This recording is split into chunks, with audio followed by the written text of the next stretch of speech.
Greetings and good evening. Now I'm going to speak a little bit about a issue at the heart. One of the things I find very strange is how people just have this idea that the ancient people had no religious relationship with the ancestors. People did have a relationship with the ancestors, the departed recently or long before, not just the gods. It was a much more complex way than people simply honouring the gods and goddesses. It's something that's kind of in some ways survived to the modern time without us even realising, but it was more complex back then. So, for instance, in the ancient Germanic age, the idea was that you inherited the land left over from your ancestors. Their soul, their spirit, remained on the land. Female entities went with you wherever you went as the filter. They may have been ancestral, they may not have been, but they were like a spirit that went with you.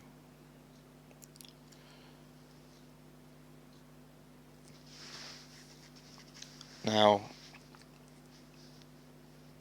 difference between setting up a memorial stone to somebody and setting up a gravestone. A gravestone is just to indicate where somebody lies, but a memorial stone was a lot more like a statue. It was there to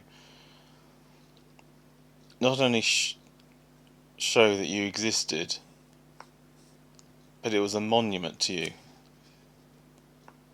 It was a place that showed your greatness.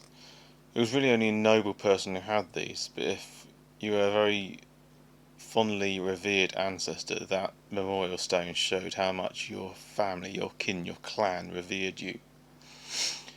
And stories would be told about you in the feasting halls.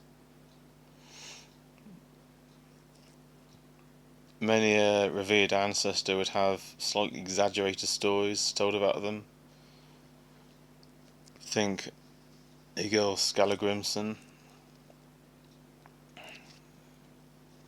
Now, I think it's fairly cut and dry that someone with that name did exist. I think we've got to be sceptical as to what extent he did all those things, but he was clearly well honoured and well revered as a man who was both a fearsome and fearless fighter, but also a man who was eloquent of the poetic word. And this is a cult that is very ancient, and it would have been shared by many Germanic tribes. Thank you for listening.